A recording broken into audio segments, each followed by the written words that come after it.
அன்பானவர்களே, நம்முடைய கர்த்தரும் உலக இரட்சகரும் ஆகிய இயேசுவின் இன்ப நாமத்தில் நீதியின் சூரியன் பார்வையற்றோர் ஐக்கிய ஜெபக்குழு சார்பாக உங்கள் யாவரையும் அன்பாய் வாழ்த்துகின்றேன்.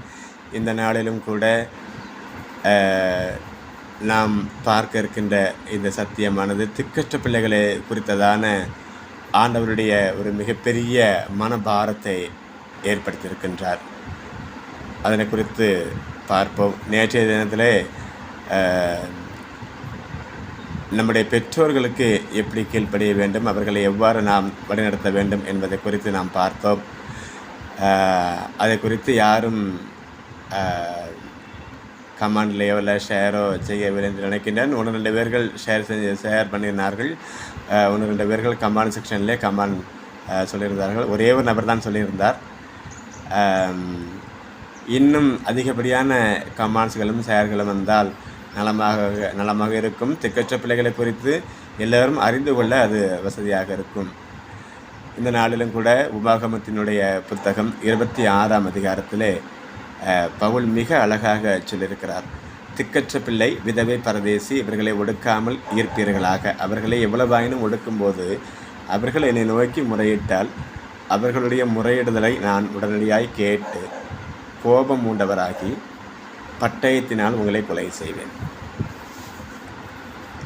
பட்டயம் என்றால் நாம் நினைக்கின்ற வகையிலே வெடிமருந்துகளோ துப்பாக்கிகளோ எதுவும் கிடையாது. பீரங்கிகளோ விமானப்படைகளை கொண்ட கர்த்தர் தாக்க மாட்டார்.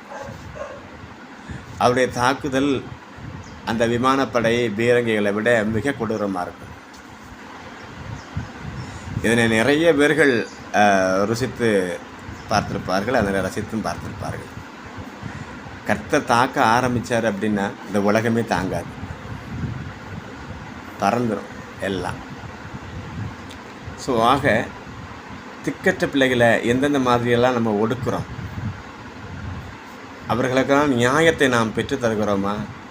ஒரு நாளும் கிடையாது. நாம் மேடைக்கு மேடை சொல்லுகிறோம், சபைக்கு சபையை நாம் சொல்லி கொண்டிருக்கிறோம். நாங்கள் திக்கற்ற பிள்ளைகளுக்காக நாங்கள் வாழுகிறோம். திக்கற்ற பிள்ளைகள் தான் எங்களுடைய உயிர் மூச்சு. அவர்களின்றி நாங்கள் இல்லை, நாங்களின்றி அவர்கள் இல்லை என்று சொல்லுகிறோம். சொல்லுகின்ற நாம் அவர்களுக்கு என்ன நீதியை நாம் செய்து கொண்டிருக்கிறோம், இனி என்ன நீதியை நாம் செய்ய போகிறோம் என்றாவது நாம் யோசித்தது உண்டா? ஒருத்தரும் கிடையாது. திக்கற்ற பிள்ளைகளை பேசுவதற்கு நமக்கு எந்த விதமான அருகதையும் கிடையாது. என்னதான் நாம் பேசினாலும் வச்சாலும் அந்த பிள்ளைகளுக்கான நீதிகளை நாம் செய்கிறோமா? என்றைக்காவது யோசிச்சிருக்கோமா? சபையில் இதை பற்றி யாரிடமாவது சொல்லியிருக்கோமா? ஒருவரும் ஒரு காலம் சொல்ல மாட்டோம். சிந்திக்கணும்.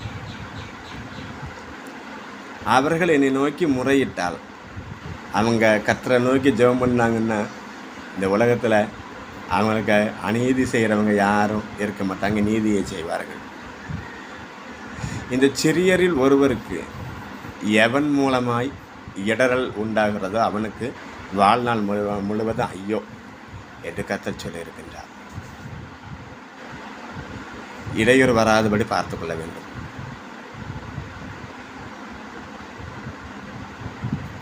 நாம் நம்மை எந்த நோக்கத்திற்காக கர்த்தர் படைத்தார், அந்த நோக்கம் நிறைவேற நாம் என்ன பாடுபடுகிறோம்? மாறாக நாம் சேஃபாக வாழ்கிறோம். திக்கற்ற பிள்ளைகளுக்கு பாதுகாப்பு இருக்குதா? கிடையாது. சாலையில் இந்த பிள்ளைகள் நிம்மதியாக நடந்து செல்ல முடியுதா? கிடையாது. ஏகப்பட்ட கிண்டல்ஸ். கர்த்தர் இதே விரும்புகிறார். திக்கற்ற பிள்ளைகளுக்கு வேண்டிய நியாயத்தை நாம் செய்யணும். சபைக்கு சபை வாய்க்கிலேயே பேசுவது பிரயோஜனம் இல்லை. அதன்படி நடப்பதற்கு நாம் கற்றுக்கொள்ள வேண்டும். கர்த்தரிடத்தை தொடர்ந்து அவங்களுக்காக ஜெபிக்க வேண்டும். செய்வோமா? செய்வதற்கு இன்றைக்கே தீர்மானம் பண்ணுவோமா? ஜெபிப்போம். அன்பு பரலோக பிதாவே, உமக்கு கோடி ஸ்தோத்திரங்களப்பா. இது வந்து மனமகிழ்ச்சியான இந்த காலை பொழுதுக்காக நன்றி செலுத்துகின்றோம். எவ்வளவோ பாடுகள், எவ்வளவோ இடர்களின் மத்தியிலும் கூட உண்மை நோக்கி பார்க்கும்படியாக ஏற்படுத்த மாபெரும் பாக்கியத்திற்காக நன்றி செலுத்துகின்றோம். தொடர்ந்து இந்த நாளிலும் கூட திக்கற்ற பிள்ளைகளை குறித்ததான வீடியோ பதிவேற்றம் செய்ய உதவிய மிகப்பெரிய தயவுக்காக நன்றி செலுத்துகின்றோம். வீடியோவை ஏராளமான பிள்ளைகள் பார்த்து பயனடையட்டும் என்று சொல்லி ஜெபிக்கின்றோம். இந்த நாளிலும் கூட நடைபெற்று கொண்டிருக்கின்ற தேர்தலுக்காக நம்முடைய பாதவழியில் வருகிறோம். தொடர்ந்து கர்த்தருடைய கரம் பிள்ளைகளோடு கூட இருக்கட்டும். நல்ல அதிகாரிகள் வந்து நாட்டை ஆளட்டும்.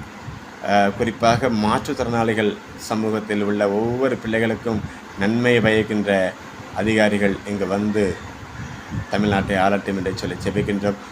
வருகின்ற அரசு அதிகாரிகள் கண்களிலே தயை கிடைக்கட்டும். படித்து முடித்துவிட்டு வேலைவாய்ப்புக்காக காத்திருக்கின்ற ஒவ்வொரு பிள்ளைகளையும் ஆசீர்வதியும் கூடிய விரைவில் வேலைவாய்ப்பினை கட்டளையிடும்படியாக ஜெபிக்கிறோம். வீடுகளிலும் அரசு மருத்துவமனைகளிலும் நோய்வாதியாக பாதிக்கப்பட்டு கொண்டிருக்கின்ற ஒவ்வொரு பிள்ளைகளுக்காக ஜெபிக்கிறேன். நம்முடைய அற்புதமளிக்கும் சுகமளிக்கும் வல்லமை, நம்முடைய தொட்டு குணமாக்கும் கரங்கள் பிள்ளைகளை தாங்கி வழிநடத்தும்படியாக ஜெபிக்கிறேன். இவையெல்லாம் எங்களுடைய இரட்சகரும் உலக மீட்பெருமாகிய இயேசுவின் இன்ப நாமத்தில் ஜெபிக்கிற நல்ல பிதாவே, ஆமென்.